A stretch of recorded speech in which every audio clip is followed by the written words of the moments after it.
Hello students, I hope you all are doing well.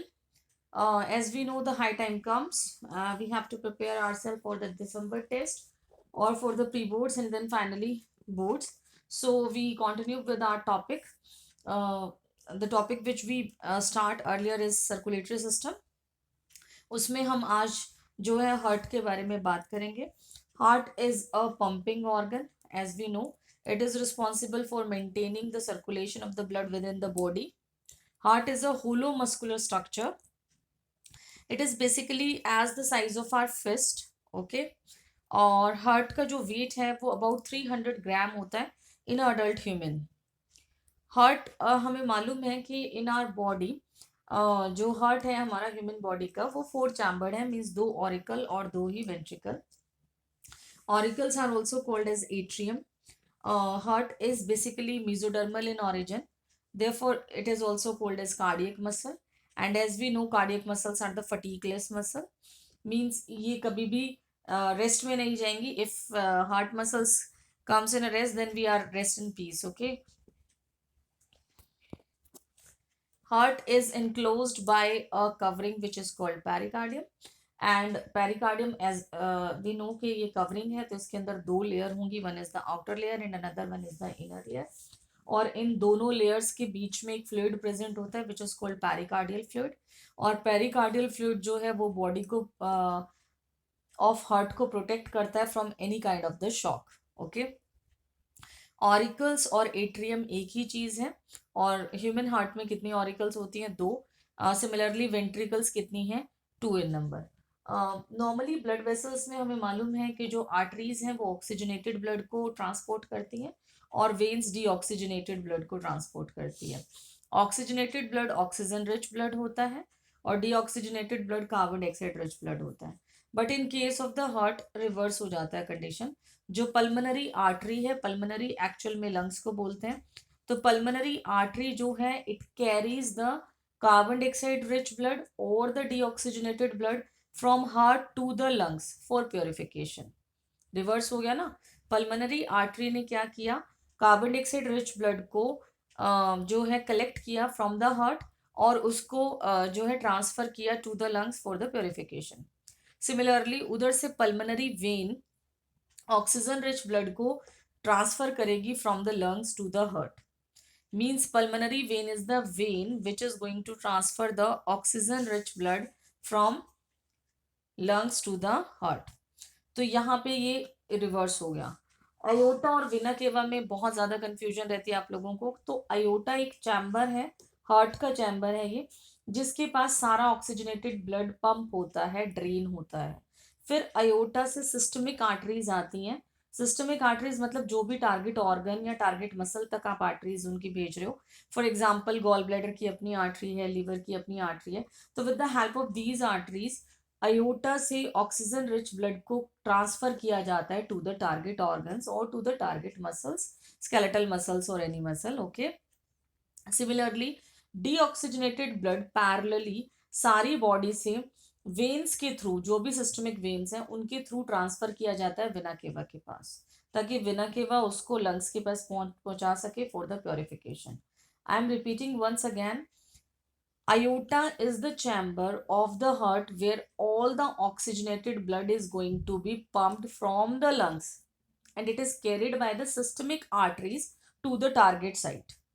क्योंकि हर जगह बाकी सब नॉर्मल ही रहेगा, जैसे कि हमेशा होता है कि आर्टरी ही ऑक्सीजन रिच ब्लड को ट्रांसफर करेगी. सिर्फ हमारे पास एक्सेप्शन पल्मनरी आर्टरी है जो कार्बन डाइऑक्साइड रिच ब्लड को ट्रांसफर करती है. Similarly, all the deoxygenated blood from the target side are going to transfer to the vena cava. Okay, दो parts है इसमें, superior vena cava for the superior part of the body and inferior vena cava for the lower part of the body.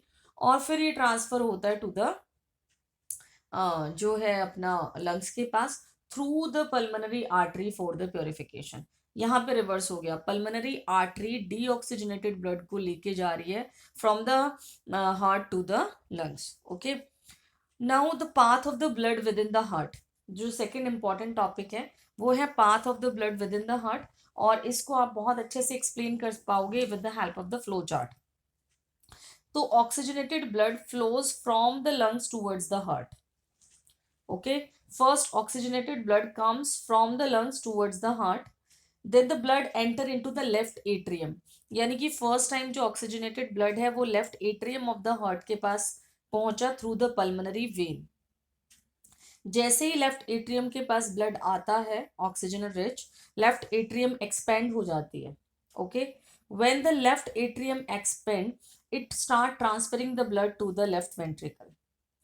यानी कि पहले pulmonary vein ने जितना भी oxygenated blood था उसको सप्लाई किया लेफ्ट एट्रियम में. लेफ्ट एट्रियम में जैसे ही ब्लड फ्लश आउट हुआ वो स्वेलअप हो गई, एक्सपेंड हो गई और उसने ब्लड को ट्रांसफर कर दिया लेफ्ट वेंट्रिकल में. जैसे ही लेफ्ट वेंट्रिकल में ब्लड पहुंचता है, it start contracting and passing the blood to the aorta. यानी कि लेफ्ट वेंट्रिकल से ऑक्सीजन रिच ब्लड जो है वो अयोटा में गया ताकि अयोटा सिस्टमिक आर्टरीज को वो ब्लड दे दे और ये ऑक्सीजन रिच ब्लड पूरी बॉडी में डिस्ट्रीब्यूट हो जाए. सो अयोटा का जो कनेक्शन है, कॉमन कनेक्शन जो उसने बनाया है वो लेफ्ट वेंट्रिकल से बनाया है, क्योंकि लेफ्ट वेंट्रिकल से ही ऑक्सीजनेटेड ब्लड अयोटा के पास जाएगा और फिर अयोटा उसे सिस्टमिक आर्टरीज तक पहुंचा देगा, डिस्ट्रीब्यूट कर देगा. यानी कि पल्मोनरी वेन, अगर मैं इसको कंक्लूड करूं तो पल्मोनरी वेन ने ऑक्सीजन रिच ब्लड सप्लाई किया लेफ्ट ऑरिकल में, लेफ्ट ऑरिकल से गया लेफ्ट वेंट्रिकल में, लेफ्ट वेंट्रिकल से गया अयोटा में, अयोटा से पहुंचा सिस्टमिक आर्टरीज में. ये पूरा ऑक्सीजनेशन वाला ब्लड यानी कि ऑक्सीजन रिच वाला ब्लड है जो left side of the heart में ट्रांसफर हो रहा है और उससे फिर अयोटा में पहुंचा. सिमिलरली पैरेलली अगर हम सेकेंड पाथवे की बात करें तो जो डीऑक्सीजनेटेड ब्लड है it flows from the whole body back to the heart. यानी कि कार्बन डाइऑक्साइड रिच ब्लड सभी सिस्टमिक वेन्स अपने अपने टारगेट साइट से वापस किसके पास लेके आ रही है, हार्ट के पास लेके आ रही है. और ये डीऑक्सीजनेटेड ब्लड राइट एट्रियम में कलेक्ट हो जाता है. राइट एट्रियम के पास जैसे ही डीऑक्सीजनेटेड ब्लड आता है it start expanding, because blood का प्रेशर हुआ तो वो एक्सपेंड हो. Now we talk about the second pathway. Second pathway में क्या होगा कि deoxygenated blood from the systemic veins reaches back to the heart. Systemic veins वो जितनी भी टारगेट साइट्स हैं वहां से डीऑक्सीजनेटेड ब्लड मतलब कार्बन डाइऑक्साइड रिच ब्लड को वापस किसके पास लेके आएंगी, हार्ट के पास लेके आएंगी. ये डीऑक्सीजनेटेड ब्लड फर्स्ट कलेक्ट होगा राइट एट्रियम में. जैसे ही कार्बन डाइऑक्साइड रिच ब्लड या डीऑक्सीजनेटेड ब्लड राइट एट्रियम में आएगा, right atrium start expanding. As a result, the blood is going to flow into right ventricle. और जैसे ही राइट वेंट्रिकल ब्लड से full हो जाएगी वो भी एक्सपेंड करेगी और ये जो ब्लड है ये पल्मोनरी आर्टरी के थ्रू वापस लंग्स के पास पंप कर दिया जाएगा ताकि प्योरिफिकेशन हो जाए. I am concluding this pathway second. Deoxygenated blood reaches back to the heart through the systemic veins. As a result, right atrium start expanding. When it get full with the blood, then it supply this deoxygenated blood to the right ventricle. And from the right ventricle, pulmonary artery is going to collect this carbon dioxide rich blood or deoxygenated blood back to the lungs for their purification. I hope ये आपको topic